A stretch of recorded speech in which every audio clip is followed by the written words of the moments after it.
이 세상에 많은 사람 검문으로 들어가 넓은 길로 갈지라도 멸망 길로 끝나니 세상은 땜묵이여마 모두 내어버리고 저의 말씀 순종하여 그 생명 길로 갑시다. 구원으로 인도하는 그 좁은 문 들어가 영생으로 인도하는 그 생명길 갑시다. 구원의 문 열렸으니 저의 복로 힘입어 전혀 말고 돌아가소서. 생명길 갑시다. 오늘 밤 닫힌 후에 들어가고 싶구나. 한보다 진구원의 문 또 열려지지 않으니 구원으로 인도하는 그 좁은 문 들어가 영생으로 인도하는 그 생명길 갑시다.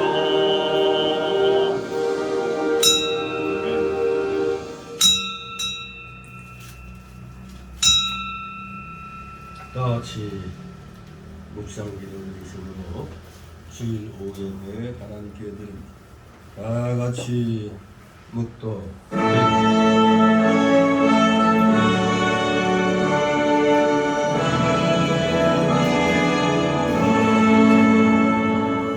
성부 성자와 성령 찬송과 영광 돌려보내세.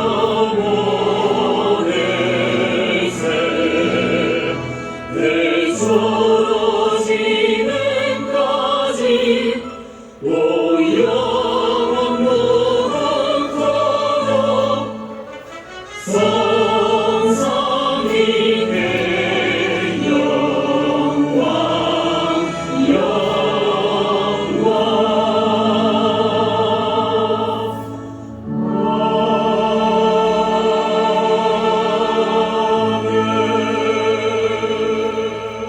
너희가 내 안에 거하고 내 말이 너희 안에 거하며 무엇이든지 원하는 대로 구하라. 그리하면 이루리라. 아멘. 같이 사도신경으로 신앙 고백.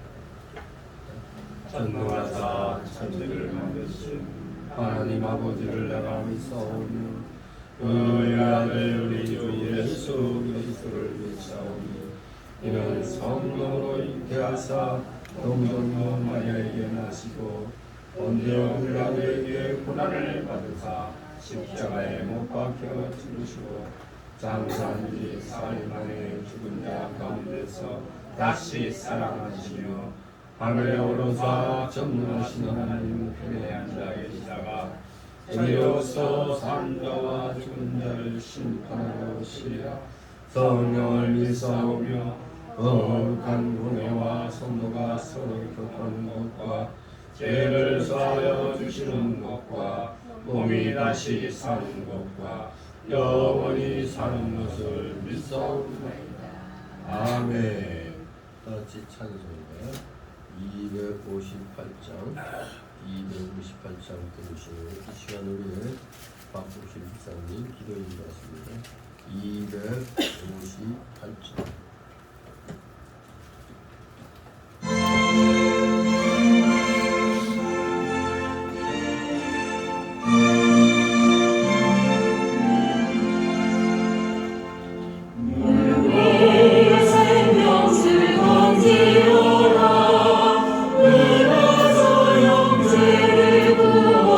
내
기도.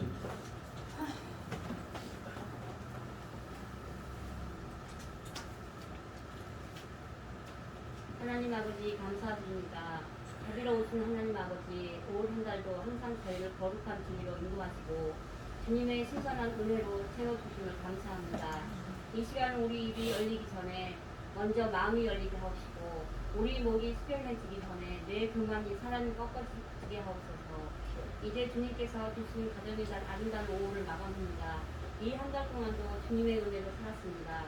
성령께서 이 시간 우리 마음에 투한 부분을 감격케 하시고 오늘도 주님의 음성을 담기에 합당한 그릇으로 지어주시옵소서.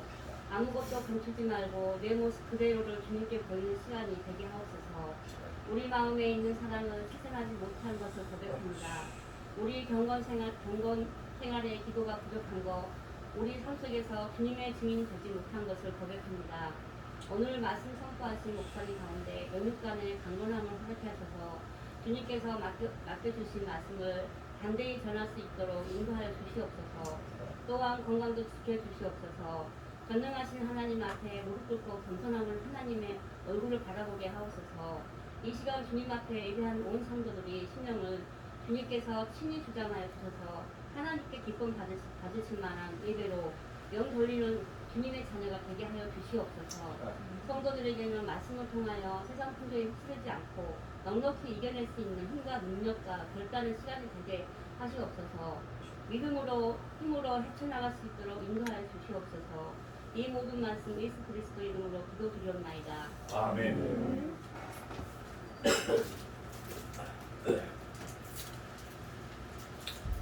감사드립니다. 이 시간 함께 은혜 나눌 말씀은 신약성경 누가복음 6장 37절에서 49절까지의 말씀을 교대로 읽도록 하겠습니다. 누가복음 6장 37절에서 49절까지 말씀. 37절 누가복음 6장입니다. 6장 37절에서 49절까지 제가 먼저 읽겠습니다. 누가복음 6장 37절 비판치 말라. 그리하면 너희가 비판을 받지 않을 것이요 정죄하지 말라. 그리하면 너희가 정죄를 받지 아니할 것이요 용서하라. 그리하면 너희가 용서를 받을 것이요 주라 그리하면 너희가 줄 것이니 곧 돌리며 두르고 흔들어 넘치도록 하여 너희에게 안겨주리라. 너희 안에는 그 안에함으로 너희로 향을 거둬갈 것이니라. 또 비유로 말씀하시되 소경이 소경을 인도할 수 있느냐. 둘이 다 구덩이에 빠지지 아니하겠느냐. 제자가 그 선생과 놓지 못하나 무로 건너게 된 자는 그 선생과 같으리라. 어찌하여 형제의 눈 속에 있는 티는 보고 네 눈 속에 있는 들보는 깨닫지 못하느냐. 너는 내 눈 속에 있는 들보를 보지 못하면서 어찌하여 형제에게 말하기를 형제여 나로 내 눈 속에 있는 티를 빼라 할 수 있느냐. 예수가 자여 먼저 내 눈 속에 들보를 빼라. 그 후에야 내가 밝히 보고 형제의 눈 속에 있는 티를 빼리라. 못된 열매 맺는 좋은 나무가 없고 또 좋은 열매 맺는 못된 나무가 없느니라. 나무는 각각 그 열매를 하니 가시나무에서 가고 또는 들에서 포도를 따지 못하느니라. 선한 사람은 마음에 쌓은 손에서 손을 내고 악한 자는 그 쌓은 악에서 악을 내나니 이는 마음에 가득한 것을 입으로 말함이니라. 너희는 나를 불러 주여 주여 하면서도 어찌하여 나의 말하는 것을 믿지 아니하느냐. 내게 나와 내 말을 듣고 행하는 자마다 누구와 같은 것을 너희에게 보이리라. 집을 때 지키고 조초를 안전에 놓은 사람과 같으니 한 분이 나서 탐과 그 집에 부딪히되 잘 지은 영으로 능히 그 몸에 충분하여 버리와. 다 같이 듣고 행치 아니하는 자는 부처 없이 흙위에 집 지은 사람과 같으니 당류가 부딪힘에 집이 곧 무너져 파괴됨이 심하니라 하시니라. 아멘. 오늘 말씀의 제목은 성도의 삶의 원칙입니다. 성도의 삶의 원칙. 각박한 오늘의 현실의 삶 속에서 오늘 이 주시는 본문 말씀은 예수 그리스도의 십자가 보혈공로로 구속함을 받은 우리 성도들에게 하나님 자녀로서의 삶의 원칙, 즉 용서와 구제의 삶, 그리고 거짓 교사들에 대해 조심할 것과 우리의 부족을 깨닫는 겸손함과 우리 각자의 언행의 중요성을 아주 잘 설명해주고 있는 것입니다. 우리 모두 이 본문 말씀을 통해서 과연 우리는 어떠한 삶의 모습을 가져야 하겠는가를 우리 함께 성령의 은혜를 통해서 깨달아 보도록 하겠습니다. 먼저 오늘 본문 37절 49절을 세 단락으로 나누어서 살펴봅니다. 첫 번째 단락은 37, 38절로 성도는 신중한 판단력과 관대한 마음을 가져야 한다. 신중한 판단력과 관대한 마음을 갖는 성도가 되자 이겁니다. 두 번째 단락으로는 39절 40절 성도는 말씀에 어긋난 거짓 교사들을 주의한다 이겁니다. 말씀에 어긋난 거짓 교사들을 주의하라. 네 번째 단락으로는 41절 49절 성도는 자신의 부족함을 깨닫고 항상 겸손함으로 언행에 주의해야 한다. 항상 겸손함으로 언행에 주의하라. 이렇게 세 단락으로 나누어서 내용을 살펴보도록 합니다. 먼저 37절 38절 성도는 신중한 판단력과 관대한 마음을 가져야 된다. 자, 37절 38절 같이 읽습니다. 비판치 말라. 그리하면 너희가 비판을 받지 않을 것이요 정죄하지 말라. 그리하면 너희가 정죄를 받지 않을 것이요 용서하라. 그리하면 너희가 용서를 받을 것이요 주라. 그리하면 너희에게 줄 것이니 그 후일에 누르고 흔들어 넘치도록 하여 너희에게 안겨주리라. 너희의 헤아림은 그 헤아림으로 너희도 헤아림을 도로 받을 것이니라. 아멘. 네. 그래서 생각 없이 그냥 말씀 읽으면 무조건 비판하는 거 나쁘구나 이렇게 느낄 수가 있습니다. 그러나 여기에 비판치 말라, 정죄치 말라 이 말씀, 이 예수님의 교훈은 우리 보고 어떤 경우에도 판단치 말라는 뜻은 아닙니다. 무조건 성경에 이렇게 말씀했으니까 비판치 말라 했으니까 정죄치 말라 했으니까 우리 하면 안 된다.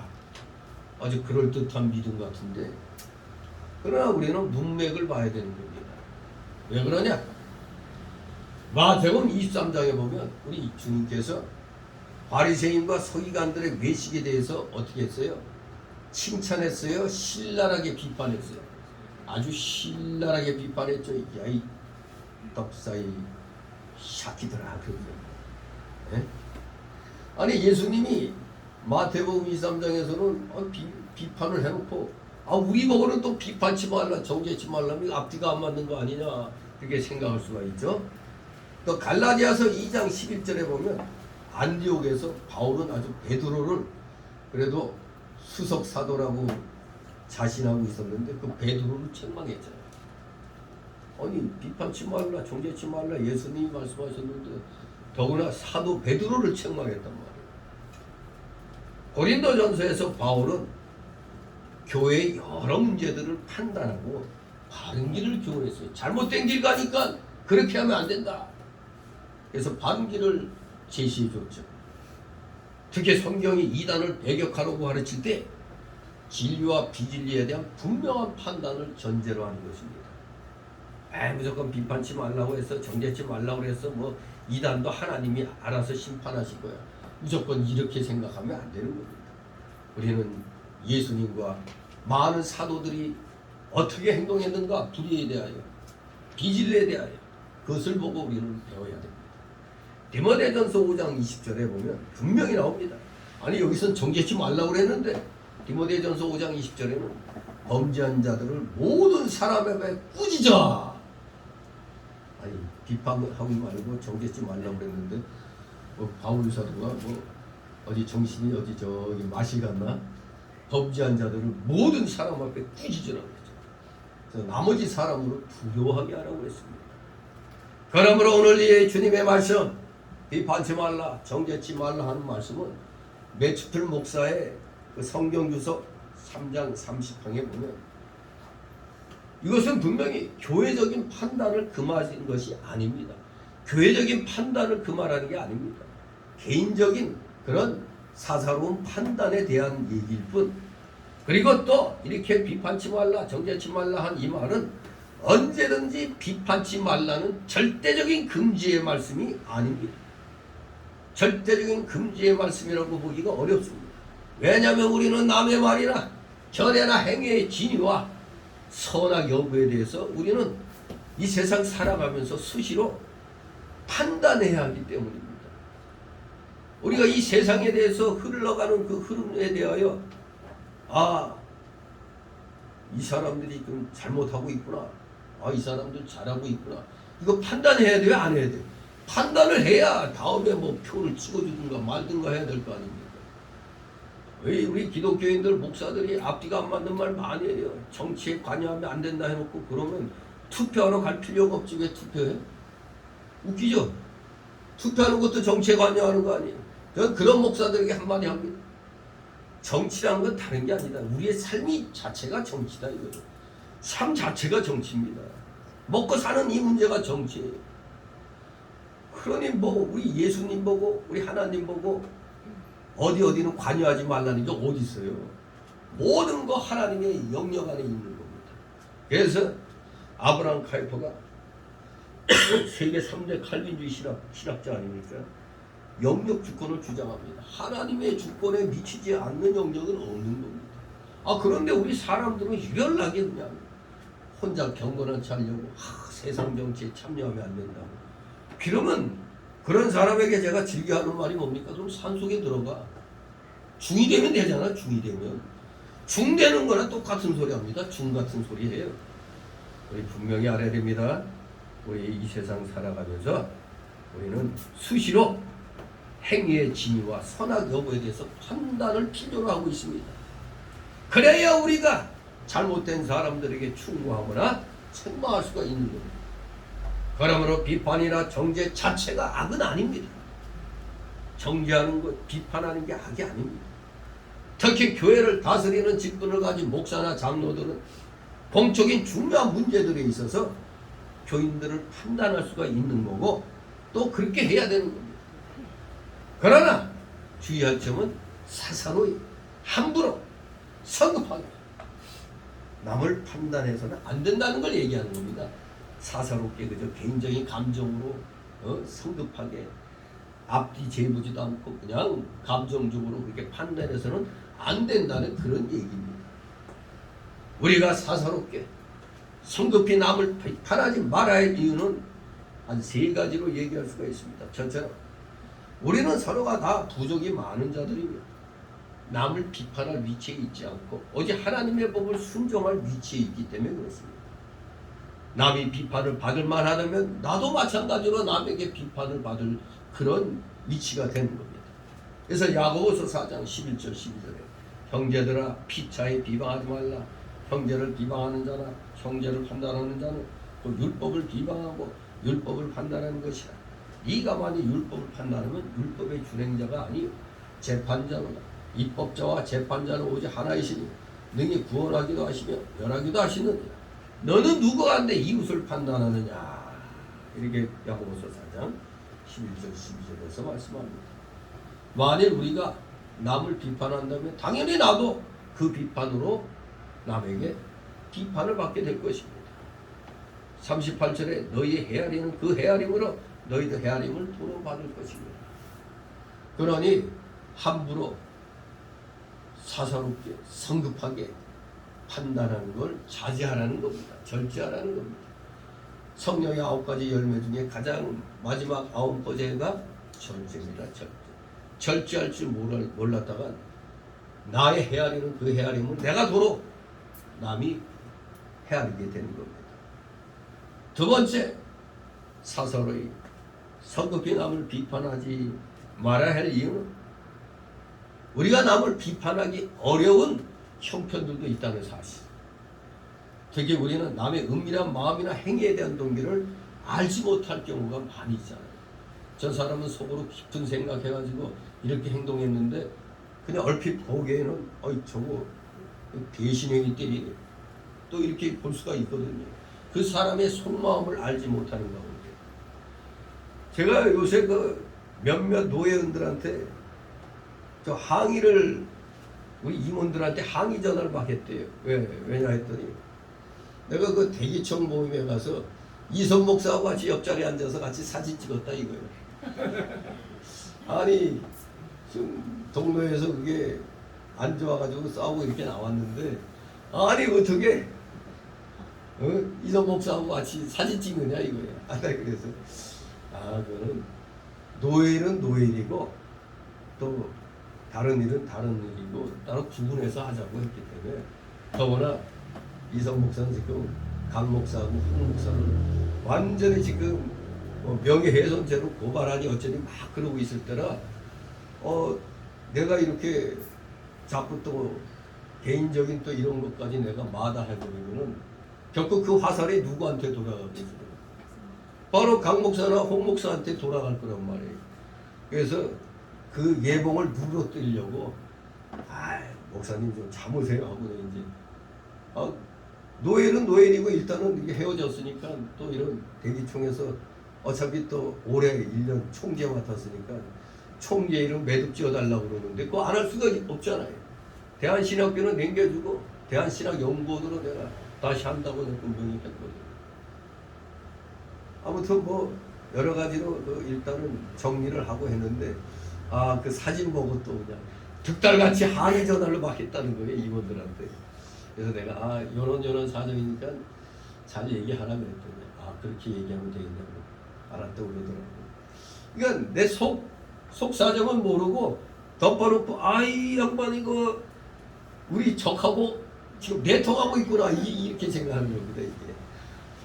우리의 비밀을 적에서 가서 또 누설하는 거 아니냐 이렇게 볼 수도 있죠. 정말로 남의 은밀한 마음이나 행위에 대한 동기를 알지 못하고 막 함부로 얘기할 때가 있기 때문에 조심해야 되는 겁니다. 고린도전서 4장 3절로 그래 너희에게나 다른 사람에게나 판단받는 것이 내게는 매우 작은 일이 나도 나를 판단치 아니하노니 내가 자체가 아무것도 깨닫지 못하나 그러나 이를 인하여 의롭다함을 얻지 못하노라. 다만 나를 판단하실 이는 주시니라. 그러므로 때가 이르기 전 주께서 오시기까지 아무것도 판단치 말라. 그가 어둠에 감춘 것들을 드러내고 마음의 뜻을 나타내시리니 그때 각 사람에게 하나님께로부터 칭찬이 있으리라 이렇게 말씀하고 있습니다. 판단받는 거 받을 수도 있어요. 그건 아주 작은 일이니까 바울 사도도 그런 거 나 판단 안 한다. 내 자신도 나를 안 판단한다. 이렇게 얘기하는 겁니다. 오직 주님께서는 바로 판단하시면 된다는 거죠. 그 사람의 마음, 그 행위의 그 동기가 어떤 건지 모르잖아요. 속마음을 다 어떻게 일일이 다 얘기하고 다닙니까? 그러니 남을 비판하기 어려운 형편들도 있다는 사실을 우리가 분명히 기억하고 자제할 줄 알아야 됩니다. 세 번째, 사사롭고 성급히 남을 비판하지 말할 이유는 또 비판치 말아야 할 경우들도 있어요. 두 번째가 비판하기 어려운 형편들도 있다고 그랬는데 또 비판하지 말아야 할 경우들이 있다. 이게 무슨 말인가? 즉 간단한 겁니다. 명백하게 잘못한 경우가 있다 할지라도 이걸 내가 드러내면 하나님의 영광이 가리워져. 소위 교회 간의 분쟁 같은 거. 요거 안 믿는 사람들이 보면 어떻게 해볼까요? 안 믿는 사람들은 뭐 자유주의 신학이 뭔지 은사주의가 뭔지 이단이 뭔지 모르잖아요. 다 그냥 기독교 간판 걸고 있으면 다 기독교지. 이게 모른단 말이에요. 그러니까 이 교회들이 서로 분쟁이 일어났을 때 이게 알려지면 하나님의 영광이 가려지잖아요. 또 교회에 유익을 주지 못하잖아요. 이럴 경우에 비판하지 않는 게 좋겠다 이겁니다. 우리 성도들 간에야 뭐 서로 좋은 점을 찾아가보자 그럴 수 있으나 주위에는 안 믿는 사람들이 있다는 걸, 불신자들이 있다는 것을 우리가 잊으면 안 됩니다. 이런 경우에 하나님의 영광이 가려지거나 교회에 유익이 없다고 생각될 경우에는 가급적 우리가 비판하지 않는 것. 즉 공개적으로 말하는 겁니다. 공개적인 자리에서는 구태여 얘기 안 해도 되는 거예요. 사사로운 자리에서 우리끼리 서로 잘해보자는 의미에서 비판할 수 있으나 공개적으로는 비판하지 않는 것이 좋을 것입니다. 또 성경이 명백하게 가르치지 않은 일들의 경우, 그건 애매하죠. 그런 경우도 비판치 말아야 되는 겁니다. 그래서 로마서 14장 1절 5절에 믿음이 연약한 자를 너희가 봤대. 그의 의심하는 바를 비판하지 말라. 어떤 사람은 모든 것을 먹을 만한 믿음이 있고 연약한 자는 채소를 먹으리라. 먹는 자는 먹지 않는 자를 업신여기지 말고 먹지 못하는 자는 먹는 자를 판단하지 말라. 이는 하나님이 저를 받으셨습니다. 남이 하인을 판단하는 너는 누구냐? 그 섰는 것이나 넘어지는 것이 제 주인에게 있으며 저가 세움을 받으리. 이는 저를 세우는 권능이 주께 있음이니라. 혹은 이 날을 저날보다 낮게 여기고 혹은 모든 날을 낮게 여기라니 각각 자기 마음에 확정할지니라. 명백하게 가르치지 않은 일들. 우리가 고린도전서에서도 아무 그냥 그 우상에 갇혀진 것도 물어보지도 않고 그냥 맛있는 거 막 먹어 제끼. 그런데 믿음이 좀 나름대로 있다고 생각하는 사람이 볼 때 저거 우상에게 바쳐진 건데 이렇게 판단할 수 있잖아요. 저거 먹으면 저 사람 좀 믿음이 없네.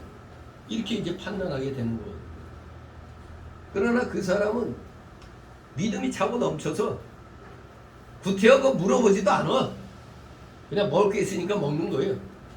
왜냐하면 그 당시 고린도시에는 대부분의 그 음식들이 우상에게 바쳐지고 난 다음에 나오는 거거든요. 그러면 안 먹으면 죽는 거예요. 그래서 물어보지 말고 먹으라고 그랬어요. 근데 이거 사실 모르고 무조건 그냥 믿음이 충만해가지고 막 먹는 사람들 판단하고 또 막 먹는 사람들은 아이 쪼잔하게 왜 저렇게 나가 하면서 또 안 먹는 사람 판단하는 그런 일들이 많았거든요. 아무튼 우리가 성경에서 명백히 가르치지 않는 일들의 경우까지도 우리가 비판해서는 안 되는 겁니다. 그 사람 나름대로 이거 사정이 있고 또 그 사람의 믿음의 깊이가 서로 다르기 때문에 함부로 어떤 행동 보고 쉽게 판단하면 안 되는 겁니다. 나보다 믿음이 있어가지고 깊이 생각하고 있는데 나는 꼴랑 조그만 믿음 가지고 되게 잘난 체하고 있으면 안 되는 거잖아요. 명백하지 않은 그런 일에 대해서는 함부로 비판하지 않는 것이 좋습니다. 오늘 본문은 바로 우리에게 사사로운 비판과 정죄를 버리고 남을 용서하고 구제하고 남을 후대해야 할 것을 교훈해주고 있습니다. 참 좋은 얘기죠. 용서하고 구제하고 아주 대접을 잘하는 겁니다. 용서하라. 그리하면 너희가 용서를 받을 것이요. 줘라. 그리하면 너희에게 줄 것이니 그 후이 되어 누르고 흔들어 넘치도록 하여 너희에게 안겨주리라. 예. 용서와 구제. 바로 이것은 우리 하나님께서 우리 성도들에게 보이신 명확한 뜻입니다. 용서와 구제. 이것이 바로 우리 성도의 삶의 원칙이 되어야 되는 겁니다. 용서와 구제의 삶. 특히 여기 준다는 말씀은 남을 구제하고 후대하는 걸 가르칩니다. 주는 생활이 아름다운 겁니다. 남을 구제하고 후대하는 것. 이 사랑도 받아본 사람이 많이 하죠. 사랑을 받아보지 못한 사람은 어떻게 또 사랑을 줄지 모르니까 행동을 못해요. 받아본 사람이 많이 하는 겁니다. 그러니까 남이 나에게 신경 쓰면서 잘해준 것들, 그런 걸 또 우리가 기억을 해야 되는 겁니다. 이렇게 남을 구제하고 후대하니까 나도 이렇게 해야겠다. 이렇게 배우는 겁니다. 원문에 보면은 어떻게 돼 있느냐? 주라. 그리하면 너에게 줄 것이니 이렇게 돼 있지만 원문은 주라. 그리하면 그들이 너에게 줄 것이니라고 분명히 나와 있습니다. 바로 이것은 이 세상에서의 보상의 원리를 가리킵니다. 우리 기본적인 예의를 갖고 있으면 자꾸 받으면 어때요? 나도 줘야 된다는 걸 느끼게 되잖아요. 내가 자꾸 받으면 되나? 나도 대접해야지. 이게 보상이 세상에서의 보상의 원리입니다. 저 사람은 그냥 틈만 나면 나한테 주려고 그래. 태어나도 벼룩이도 낯짝이 있지 자꾸 바뀌면 하면 되겠어요? 나도 좀 주는 삶을 살아야 되는 겁니다. 어떻습니까? 남을 대접할 때 기분이 좋아요? 아주 기분이 더러워요? 남을 대접할 때 얼마나 기분이 좋아요? 야, 나도 참 이렇게 남에게 할 수 있구나. 얼마나 감사합니까? 네. 이 세상에서의 보상의 원리. 여기서 남에게 무엇을 주는 자가 이 세상에서 아주 풍성한 보상을 받게 될 것을 보이는 겁니다. 여러분이 주는 생활을 열심히 하면은 결과적으로 하나님이 세상에서 더러 또 많이 돌려받게 해주시는 겁니다. 그 표현이 후이되어 누르고 흔들어 넘치도록 하여 이렇게 표현하고 있어요. 곧 후이되어 누르고 흔들어 넘치도록 하여 너에게 안겨주리라고 그랬습니다. 정말로 우리는 이제 우리가 어떤 걸 담을 때 빈틈이 생기지 않으려면 어떻게 하죠? 흔들어야지. 흔들어서 빈틈이 없게 자꾸 이렇게 해야죠. 아주 가득히 채워지는 그 모습을 연상하게 됩니다. 한마디로 이 말씀은 아주 풍성한 보상을 묘사한 겁니다. 여러분도 이 세상 살면서 주는 생활을 많이 하면 분명히 하나님께서 이렇게 반대급부로 풍성하게 받는 이 귀한 복을 또 우리에게 주신다는 얘기입니다. 두 번째 단락으로 39절 40절 성도는 말씀에 어긋난 거짓 교사들을 주의한다. 거짓 교사들을 주의하라. 이거 우리 대한민국 국민이라면 뼈저리게 느끼죠. 이 거짓 교사들 바로 오늘날 우리 어린 학생들, 우리 어린 자녀들을 뇌를 썩게 만드는 저 정교조. 정말 오늘 우리 현실적으로 우리나라 교육에 이런 엉터리 교사들, 빨갱이 교사들 주의해야 되죠. 이 당시는 이 하나님 말씀을 가지고 장난치는 자들이 많았어요. 여기 보니까 소경이 소경을 인도할 수 있느냐 이렇게 소경 얘기가 나오는데 이 맹인단체에서 이것도 명예훼손죄로 걸고 넘어갈 수 있어요. 소경이라니 요새는 뭐라고 그래요? 시각장애인이라고 불러야 돼요. 요새는 시각장애인이라고 불러야 됩니다. 시각장애인. 여기서 이 소경이라고 표현된 이 단어는 거짓 교사들을 가리킵니다. 그리고 소경이 소경을 인도하면 할 때 이 소경을 이 목적어에 해당되는 말은 무지한 교인들을 가리킵니다. 거짓 교사들이 무지한 교인들을 인도할 수 있느냐 이겁니다. 아무것도 모르는 교인들을 어떻게 거짓 교사들이 바르게 인도할 수 있느냐 이겁니다. 한마디로 이 말씀은 우리 보고 거짓 교사들을 조심해야 된다는 걸 가르칩니다. 이것은 우리 기독교인들뿐만 아니라 세상에서 이 어린 학생들을 가르치는 저 교사들 잘 가르쳐야 돼요. 그런데 대한민국에는 정교자라는 이 빨갱이 집단이 있어가지고 정말 애들 학교 보내기가 겁날 정도입니다. 완전히 애들을 배려버려요. 뇌세포를 확실히 바꿔버리는 겁니다. 거짓 교사들은 기독교에서는 교리적 탈선과 윤리적 해이를 가져오는 자들이 다 거짓 교사들입니다. 제자가 그 선생보다 높지 못하나 이 말씀은 문맥으로 살펴보면 제자가 그 선생에게 영향을 받는 걸 말합니다. 제자가 그 선생에게 영향을 받고 그 선생의 잘못된 사상의 범위를 넘어가지 못할 것을 암시하는 겁니다. 저 정교조 교사들, 저 주사파 사상에 물든 저 정교조 교사들에게 애들이 배우면 그 교사가 알고 있는 그 범위 안에 머물게 되는 겁니다. 주사파 사상이라는 그 거짓된 사상에 아이들이 깃들리게 되는 겁니다. 참 무서운 일입니다. 정말로 우리는 오늘 이 시대를 살 때 우리 기독교의 이 관심이 정말 이 아이들 교육에까지 학교 교육에까지 우리가 관여를 해야 돼요. 안 그러면 애들 다 버리는 겁니다. 그래서 점점 교회에 나오고자 하는 애들이 줄어들잖아요. 이것도 이 정교적 영향력이 아주 큰 겁니다.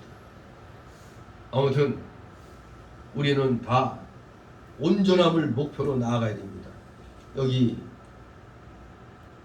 온전케 된 자는 그 선생과 같다 그랬죠. 온전케 된 자.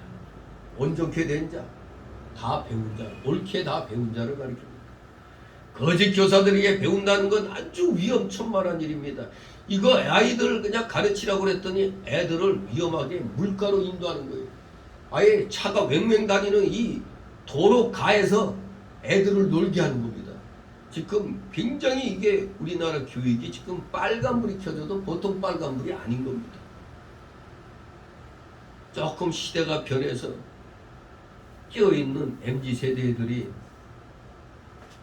좀 낫다고는 하지만 역시 얘네들도 자신들의 이득에 관계되는 일에는 또 사상이고 이념이고 없죠. 지금 자꾸 우리나라에서 정신 나간 소리하는 사람들 많아요. 이제 이념의 시대는 지났다고 헛소리하고 있어요. 우리 지금 김정은 정부라고 지금 죽느냐 사느냐 맞대결 하고 있는데 이것처럼 무서운 이념 대결이 어디 있어요? 사상 대결이 어디 있어요? 근데 이념의 시대는 끝났다고 미친 소리 하고 있는 겁니다. 이 정신 나간 소리들. 지금 이 자꾸 그런 소리 하면 되게 고상한 것 같죠? 목사들 중에 그런 사람도 있어요. 지금 무슨 이념 갖고 따지냐고. 아니 지금 우리 기독교 사상을 전파해야 되는데 그럼 이념 논쟁이지 사상 논쟁이지 뭡니까? 우리 기독교를 전파하지 못하게 하는 게 지금 무슨 법? 차별금지법 아니에요. 차별금지법. 전도를 못하게 만들잖아요. 그거 싸우잖아요. 지금 깨어있는 기독교인들은. 저는 아이가 뭐 그런 거 뜨면 얼른 가서 이제 국회 거기에 가입을 해놔야 돼. 그냥 얼른 들어가서 그냥 반대. 이거 이상한 법 만든 놈도 무조건 반대 누르고 그래야 돼. 직접 몸으로 못 싸워도 손가락으로 싸워야 되는 겁니다. 근데 이상하게 이 손가락 전쟁은 좌파들이 더 열심을 내. 이러니까 문제가 있는 겁니다. 우리 우파들이 지금 제정신 못 차리고 있어요. 손가락 운동을 열심히 해야 되는데 좌파들은 열심히 그냥 해야 되는데 우리는 이 손가락 운동을 등한시하고 있습니다. 이거 진짜 큰일입니다. 그러니까 좌파들이 발의한 법이 막 통과되는 거예요. 그래서 큰일 났습니다. 정말 지금 위험천만한 그런 세상에 놓여 있습니다. 우리 애들 정말 이거 어떡합니까? 기독교가 힘을 내야 되는데 기독교가 지금 별로 힘을 못 쓴단 말이에요. 정말로 이런 거짓 교사들에게 조금만 배워도 그 영향력은 큰 겁니다. 그런데 그런 자들에게 초등학교, 중학교, 고등학교 가면서 계속 그런 자들, 그런 교사들에게 배운다? 끝장나는 겁니다. 그러니까 헛소리하죠. 유교가 남침이에요, 북침이에요 하고 물어볼 때 여러분 뭐라고 대답하세요? 빨갱이들이 남쪽을 침략해 왔으니까 남침이지. 근데 이걸 또 말을 살짝 바꿔가지고 북침이라고. 어떻게 보면은 북침, 우리가 북으로 치고 내려온 게 올라가는 게 북침인데, 근데 살짝 돌려서 북에서 침략해서 북침이다. 이거 완전 헷갈리게 만드는 겁니다. 사람을. 남쪽으로 치고 내려와서 남침 전쟁이라고 해야지 북침 전쟁이를 안 하잖아요. 그런데 북에서 치고 내려왔다고 북침이 하니까 어느 혼란에 그냥 빠져버리는 겁니다. 분명히 알아야 됩니다. 그리고 여러분들, 누가 뭐 38선은 미제 양키들이 그어놨다고 좀 똑바로 알고 얘기해야 돼요. 이미 원래 일본군하고 소련군은 불가침 협정을 맺고 있었어요. 2차 세계대전 때. 그러다가 소련군 스탈린이 딱 보니까 일본이 이제 곧 항복할 것 같아. 그러니까 이놈들이 그냥 연합군에게 항복하는 순간 그냥 질풍노도와 같이 밀고 내려왔어. 마구잡이로 그냥 샥샥샥샥 내려오다가 어느덧 중간까지 허리까지 딱 내려왔단 말이에요. 그래서 별 생각 없이 죽었다고 그런 얘기 하는데 그게 아니에요. 미군들이 딱 보니까 이거 그냥 놔뒀다간 그냥 저 남쪽까지 다 내려오겠어. 그래서 얼른 딱 지도 펴놓고 이게 어느 선에서 막아놔야지 이들이 더 안 내려올 거다 해가지고 딱 보니까 이쪽 선에서 그야 더 이상 못 내려오겠다고 그게 38선이에요. 그러니까 누구 때문에 그어진 거예요? 소련군 때문에 그어진 겁니다. 근데 무슨 미군이 그었다고? 미군은 더 이놈들이 못 내려게 하려고 그어놓은 겁니다. 그 주체를 알아야지. 참, 이 정신 나간 인간들이 대한민국에 너무 많아요. 교사들이 자격이 없는 자들이 너무나 많이 있습니다. 위험천만한 교육을 우리가 지금 애들에게 시키는 거예요. 저 빨갱이 선생들인데 애들 맡기는 거니 얼마나 그거 불안해요. 역사도 가파 역사관을 가르쳐요. 여러분, 우리나라에 김구 동상은 있어도 이승만 동상 있어요, 없어요? 없죠. 요게 다 좌파 프레임입니다. 김구는 독립 해방 전까지는 우리나라에 정말 필요하고 아주 위대한 사람이었지만 해방 후부터는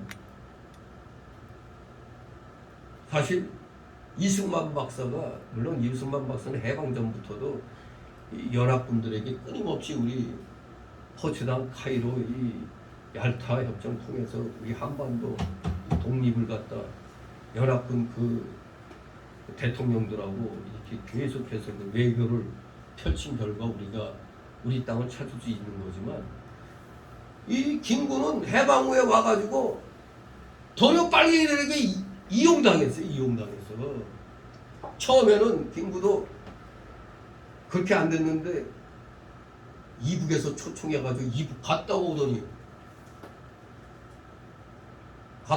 바뀌었어요. 그러니 이 대한민국 건국에 있어서는 김구 선생은 젓가락 하나도 얹을 수가 없어요. 이걸 알아야 됩니다. 이승만 박사는 대한민국에 뭘 심어놨다고 제가 항상 얘기하죠. 극상품 포도나무를 심었어요. 뭔 포도? 극상품 기독교 사상을 심었단 말이에요. 자유민주주의 사상. 이걸 알아야 되는데, 아니 이놈의 김대중이가 그냥 뭐 대통령 되고 난 다음에는 뭐 내더니 뭐 노벨 평화상 타니 어쩌니 별의별 그 국정원 통해서 공작다 해가지고 평화상 타고 났더니 이제 물불을 안 가리고 무조건 김대중 선생 이렇게 나가죠. 근데 왜 북한에서 왜 지들이 뭔데 광주 시민들이 일으킨 5.18 민주화운동을 왜 북한에서 기념하지? 여기에 대해서 5.18 단체가 얘기를 해야 되는 거예요. 시민들 죽이고 막 했던 걸 우리 공수부대원이 죽였다고, 아니 그 시민들이 죽은 걸 공수부대원들이 죽였다? 아니 그러면 광주 시민들이 무기고를 털고 대항했다는 거 되면 폭동인데, 도요 고정간첩들이 모여가지고 그 틈에 같이 합산해서 더 나를 키웠다고 하면은 광주 시민들 명예가 올라가지? 아니 어떻게 고정간첩들이 활약했다? 고정간첩들 다 북한 특수군 출신이란 말이에요. 그거에 대해서는 그렇게 핏발 세우고 반대해요. 그러면 결코 스스로가 인정하잖아. 무기고 탈취하고 교도소, 강주교도소 습격한 게, 그럼 광주 시민이 했다는 얘기가 안 되잖아요. 근데 광주 시민 가운데 거기 별로 거기 한 사람 별로 없어요. 그럼 광주 시민이 한 거 아니란 말이에요. 근데 하여튼 이 5.18은 지금 미래 진행이에요. 현재 진행이에요 지금. 그런데 여기에 대해서 뭐 절대 말 한마디 못하게 하는 이런 엉터리 법을 김영삼이 저것이 만들어가지고 이미 헌법재판소에서 5대4로 부결이 된 건데 3분의 2가 안 됐다고 해서 찬성으로 딱 바꿔버렸으니 이게 얼마나 이 기가 막힌 일입니까? 우리 국민들 잘 몰라요. 이게 5대4로 부결된 건데 헌법 거기에 3분의 2가 돼야 그게 되는 건데, 그러면 보류를 하든가 그래야지. 그렇게 3분의 2가 안 됐다고 찬성으로 결론 나면 안 되잖아요. 이게 전 세계 어느 나라의 세상에 역사적인 사건에 대해서 이 말 저 말 했다고 감옥 보내고 벌금 내고 하는 그런 놈의 나라는 세상에 없어요. 공산주의 국가에서는 없는 겁니다. 아무튼 광주 시민들 스스로도 자기들 명예를 찾아야 되는데 이상하게 그냥 입을 딱 다물고 있단 말이에요. 그냥 위험한, 정말 광주 시민 스스로도 위험천만한 일을 하는 거예요 지금. 자기들의 명예를 세워주겠다는 사람들마저 그냥 깎아내리는 겁니다. 왜 말하냐 이거예요. 이 말도 안 돼요. 형평성 원리에도 안 맞아요. 태국무구 운영 받고 뭐 이런 사람들이 한 달에 18만 원 받는데 인간들은 뭐 몇백만 원, 몇천만 원 받고 말이에요. 이 말이 되는 거예요. 이게. 말도 안 되는 소리입니다. 아무튼 지금 학생들에게 정교조를 통해서 우리나라의 역사적 사건들에서 지금 잘못 가르치고 있어요. 맨날 김구만 띄워주고 이승만은 깎아내리고, 현대사회에 있어서는 김구 선생은 별 도움이 안 됐어요. 우리나라 현대사회는 도리어 분란을 일으키는데, 저 북한이 이용하는데 도리어 앞잡이 노릇같이 쓰임받은 거지. 이 잘못 평가되고 있어요. 이 좌익사상에 의해서. 분명히 알아야 됩니다. 올바른 선생들이 가르쳐야 되는데 이 올바른 선생이 없이 계속해서 고등학교까지 정교조의 영향을 받고 배우고 있으니 그 학생이 이제 대학교 가면 어떻게 될까요? 거짓 교사같이 될 거 아닙니까? 그게 오늘의 현실입니다. 대한민국 현실. 잘못 배운 애들이 대한민국 역사를 부정하는 겁니다. 그러니까 김일성 역사를 갖다 추앙하는 거죠. 지금 북한의 지령대로 돼가고 있어요. 김정은이 환영위원회를 만들려고 그랬더니 진짜 만들었잖아요. 김정은이 뭐 위인 환영단? 미친놈들입니다 이게. 내가 대한민국이 이런데 안 망한 거는 기적이죠, 기적. 여기엔 하나님이 미국을 들어 썼기 때문에 이것들이 정권을 잡아도 미국 때문에 지금 바로 북한에 붙지 못한 것입니다. 우리가 분명히 알아야 돼요. 잘못된 거짓 교사들이 기독교회뿐만 아니라 기독교에서도 이 전도사, 강도사, 이 젊은 사람들, 그 젊은 목사들이 이 잘못된 역사관을 가지고 또 교회에서 또 떠들고 있어요. 마치 김대중 선생이 뭐 어쩌고저쩌고. 미안하지만 김대중, 노무현, 문재인은 우리나라에서 대통령 하면 안 될 사람들이 대통령 한 겁니다. 이걸 알아야 되는 거예요. 그리고 호남 사람들이 김대중 씨라고 그럽니까? 김대중 선생이라고 그러죠. 그 광주 5.18에 그 신문에 크게 찍힌 사진에 이 머리 띠 딱 두른 거에 뭐라고 썼는지 아세요? 김대중 씨를 섭바하라. 그 호남 사람이 아니란 증거죠.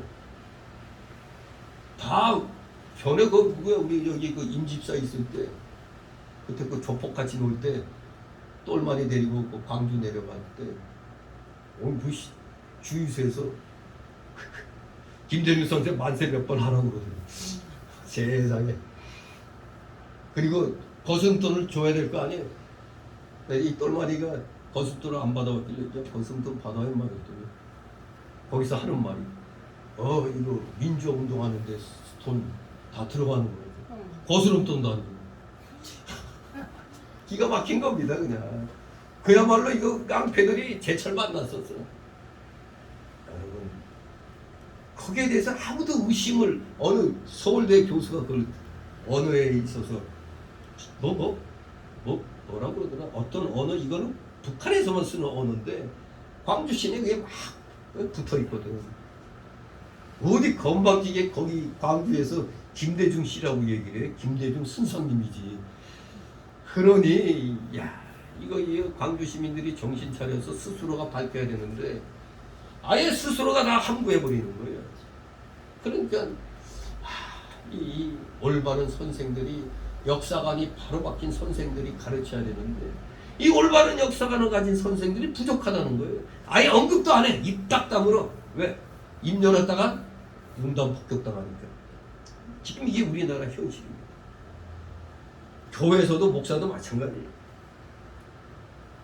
목사도 이런 말 함부로 했다간 엄청 공격당합니다. 목사가 편협되게 말이야. 이러시는 거죠. 그러나 우리 기독교는 자유민주주의 체제를 수호해야 되는 겁니다. 왜 우리가 자유민주주의 체제를 수호해야 됩니까?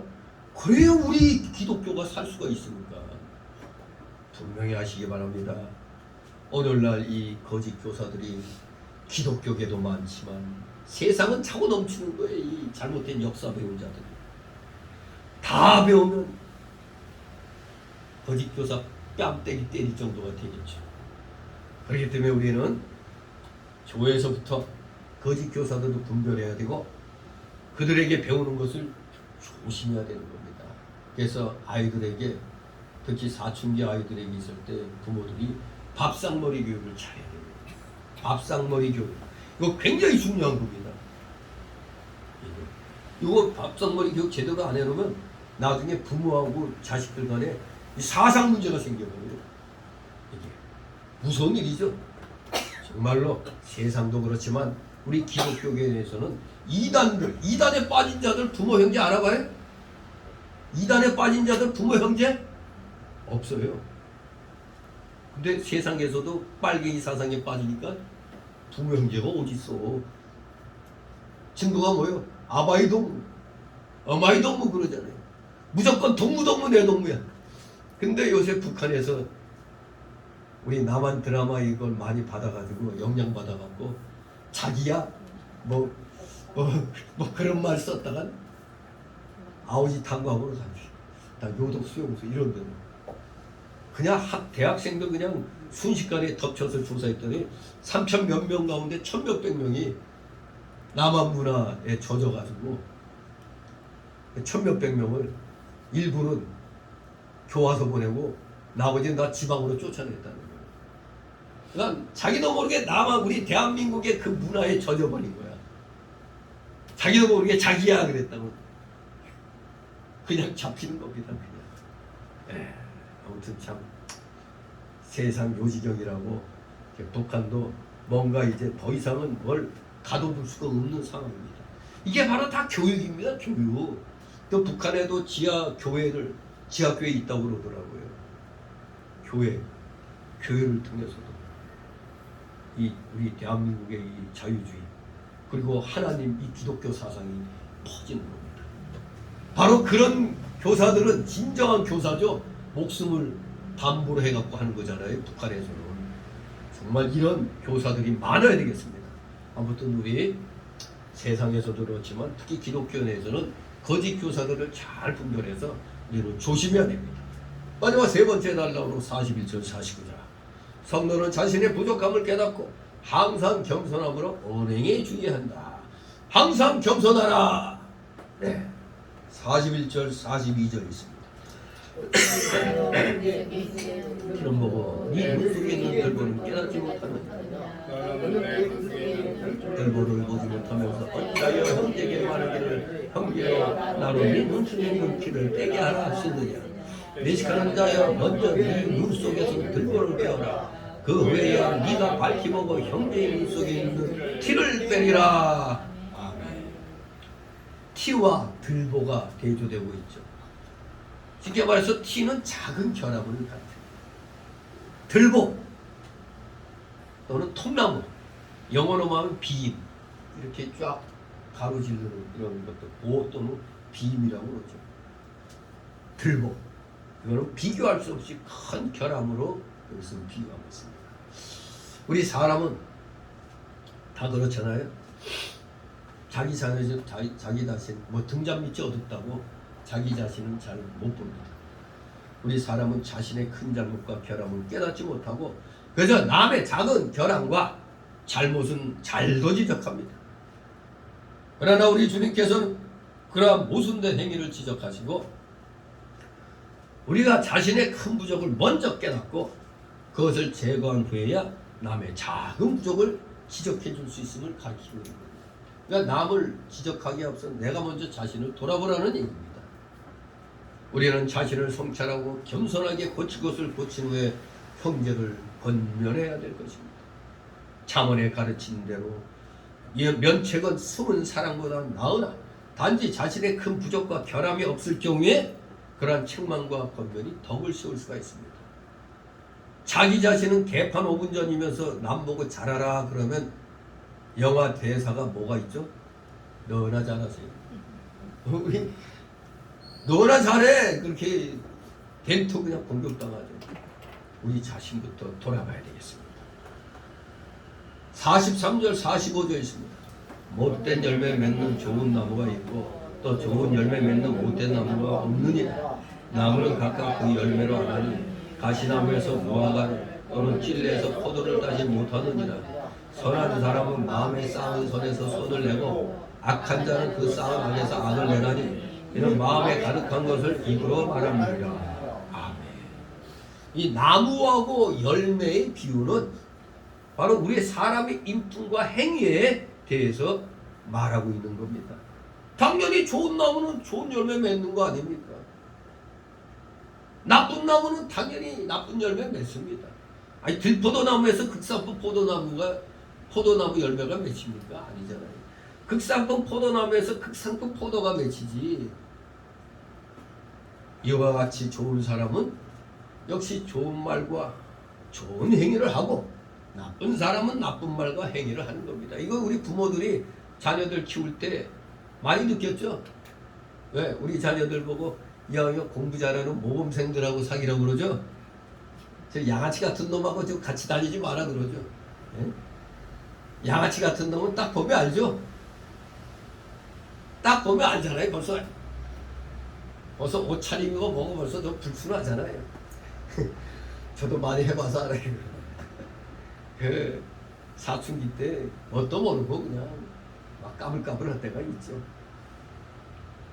그러니 우리 자녀들이 이왕이면은 학생 때는 공부 열심히 할 수 있는 그런 분위기를 부모들은 원하기 때문에 이왕이면 공부 열심히 하고 학원 열심히 다니고 하는 그런 친구를 사귀라고 그러지. 맨날 그냥 빨간 바지 입고 그냥 딸랑딸랑 다니면서 그냥 침 태태 맺고 말이에요. 어디 우스한 곳에서 담배나 피고 이런 거 원하는 부분은 아무도 없죠. 예, 그렇습니다. 모범생은 모범생다운 행위가 나오죠. 양아치는 양아치 같은 그런 행태가 다 나오는 겁니다. 나무는 각각 그 열매로 하나니 가시나무에서 무화과를 또는 찔레에서 포도를 따지 못하느니라. 선한 사람은 마음에 쌓은 손에서 손을 내고 악한 자는 그 쌓은 악에서 악을 내나니 이는 마음에 가득한 것을 입으로 말함이니라 말씀합니다. 사람의 인품과 말과 행위는 같이 가잖아요. 사람이 인품이 있다 하면 말하는 것도 싹수가 있잖아요. 점잖다 할 수가 있잖아요. 사람의 인품은 그 말과 행위를 보아 우리가 알 수가 있는 겁니다. 우리가 진정 하나님의 자녀된 좋은 사람들이라면 당연히 우리의 말과 행위는 정말 하나님의 자녀다운 그러한 모습으로 거룩하고 선하게 나타날 것입니다. 46절 49절 있습니다. 너희는 말을 들어 지어가지 하면서도 어찌하여 나의 말하는 것을 행치 아니하느냐. 내게 나와 내 말을 듣고 행하는 자마다 누구와 같은 것을 너희에게 보이리라. 집을 짓되 깊이 파고 축처를 반석 위에 놓은 사람과 같으니 큰 물이 나서 탕비가 그 집에 들이치되 잘 지은 영으로 너희 요동케 못하였거니와 듣고 행치 아니하는 자는 축처 없이 흙 위에 집 지은 사람과 같으니 탕비가 부딪히면 집이 곧 무너져 파괴됨이 심하니라 하시니라. 아멘. 바로 이 말씀은 우리의 행의 중요성을 말씀하는 겁니다. 다시 예수님께서 행의 중요성을 강조하시는 겁니다. 우리가 예수님을 주님이라고 고백하면서 주님의 교훈을 행하지 않는다면 그건 모순이죠. 그것은 바로 우리가 진정으로 주인으로 예수님을 섬기지 않고 있다는 걸 반증하는 겁니다. 우리가 예수님을 참으로 주님으로 인정했다면 그의 가르치신 바를 우리는 성심으로 행하려고 했을 것입니다. 여러분도 믿음 생활하면서 하나님 말씀 가라사대 하면 이렇게 해야지 그렇게 생각이 나잖아요. 정말로 행위가 중요한 겁니다. 구원받은 자는 구원받은 자의 그 색깔을 내야 되는 겁니다. 예수님께서는 말씀을 행하는 자와 행치 않는 자가 어떻게 다른지 한 비유로 말씀하셨습니다. 말씀을 행하는 자는 튼튼한 기초에 집을 짓는 사람과 같다고 했습니다. 튼튼한 기초에 집 지으면 흔들리지 않죠. 홍수가 나도 까딱없습니다. 무너지지 않는 겁니다. 바로 이 홍수는 개인적 사회적 환난과 재난을 상징하는 겁니다. 말씀을 행하는 자는 개인적 환난, 사회적 환난, 재난을 이겨낼 수가 있는 겁니다. 이렇게 평소에 말씀을 실천하면서 신앙생활했던 자들은 환난 날에 흔들리거나 넘어지지 않을 것입니다. 그러나 말씀을 행하지 않는 자는 튼튼한 기초 없이 흙에 집을 세운 자와 같다고 그랬습니다. 기초가 없으니까 홍수가 나면 심한 손실을 보게 되는 거죠.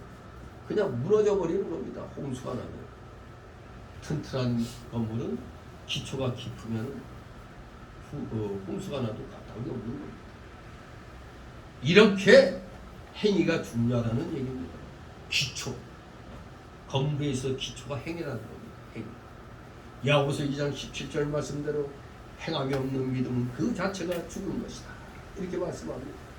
우리 사람이 물론 선한 행위로 구원을 받을 수는 없지만 선한 행위가 없이는 구원을 받을 수가 없습니다. 우리가 선한 행위로 구원받는다면 율법주의죠. 우리는 믿음으로 구원받는 겁니다.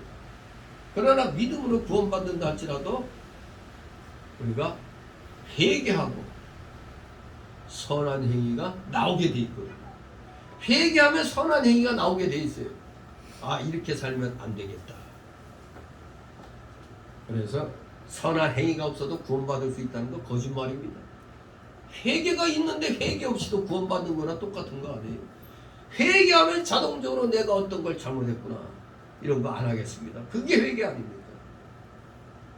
참된 믿음은 그래서 반드시 참된 행위를 수반하는 겁니다. 선한 행위가 수반돼야 그 사람 믿음은, 그 사람 구원은 분명한 겁니다. 참된 믿음, 구원은 반드시 선한 행위가 수반됩니다. 선한 행위가 뭐겠습니까? 진실하고 의로운 행위, 경건한 행위, 곧 회개에 합당한 행위를 선한 행위라고 하는 것입니다. 오늘 결론적으로 정리를 해보면 우리에게 몇 가지 교훈을 주는데, 첫째로 우리는 사사로 혹은 성급하게 서로를 판단하고 비판하고 정죄하지 말고 서로 용서하고 구제하고 후대하는 사람이 돼야 되겠다 이겁니다. 교회적 문제, 진리의 문제 혹은 아주 중요한 문제들에 대해서 옳고 그름을 판단하는 것이 정당하고 때때로는 필요한 일이지만, 그렇다고 해서 함부로 사사로이 남을 판단하는 이런 일은 우리가 가급적 자제를 하고 대신 서로 용서하고 후대하기를 힘쓰는 자들이 되어야겠다 이겁니다. 이런 자들이 될 때 진짜 하나님이 기뻐하시는 자로 우리 자리를 매김할 수가 있습니다. 두 번째로 주시는 교훈은 거짓 교사들을 조심해야 한다는 것입니다. 우리는 거짓 교사들의 영향을 대수롭지 않게 여기면 안 됩니다. 나는 그들에게 영향받지 않을 수 있다. 절대 자만하면 안 됩니다. 거짓 교사들의 영향은 적지가 않습니다. 큽니다. 몰아내야 되는 겁니다. 이거로 정신 똑바로 차려서 우리 자녀들이 거짓 교사들에게 이용당하지 않도록 주의해야 되겠습니다. 세 번째 주시는 교훈은 남의 부족과 실수와 결함을 지적하기 전 먼저 자신의 큰 부족을 깨달아야 한다는 것입니다. 먼저 내 자신의 부족을 깨닫고 고친 자만이 남의 작은 부족을 지적하고 고쳐줄 자격이 되는 것입니다. 내 눈에 들보는 안 보고 남의 눈에 티만 가지고 말하면 안 되잖아요.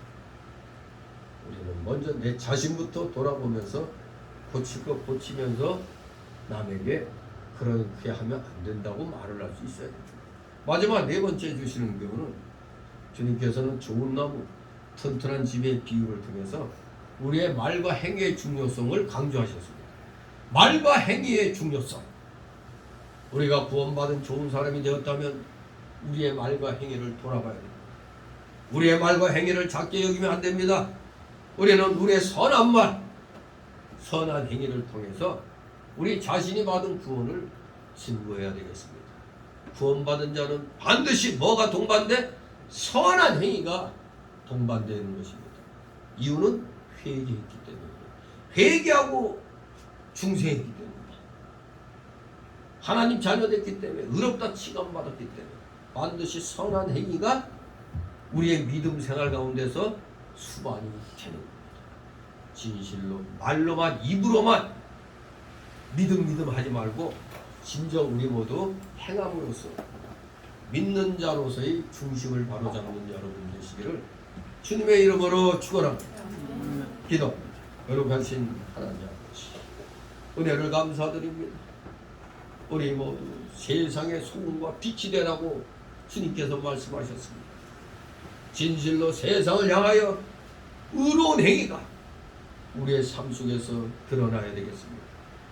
진실로 구원받은 자들, 언제 어느 때든지 선한 행위가 시도 때도 없이 우리는 믿지 않는 자들 앞에서 드러날 수 있도록 평상시 열심으로 선한 행위들을 해나가는데 우리 모두 온 힘을 기울이는 자들 다 되게 하여 주시옵소서.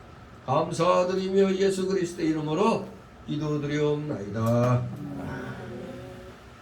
다 같이 찬송가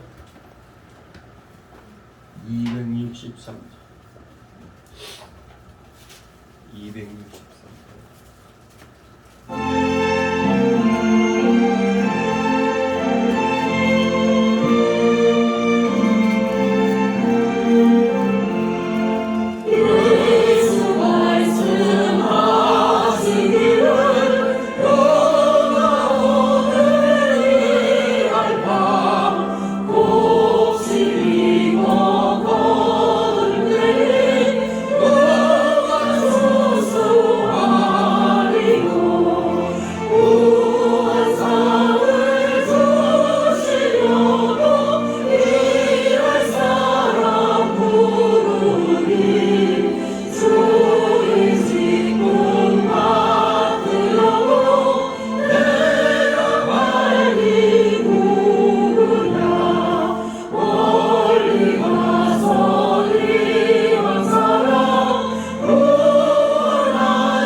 우리가 우리에게 죄 준 자를 사하지 마시고 우리의 죄를 사하여 주시고 우리를 시험에 들게 하지 마옵시고 다만 악에서 구하옵소서.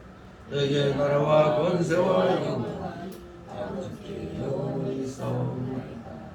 아멘.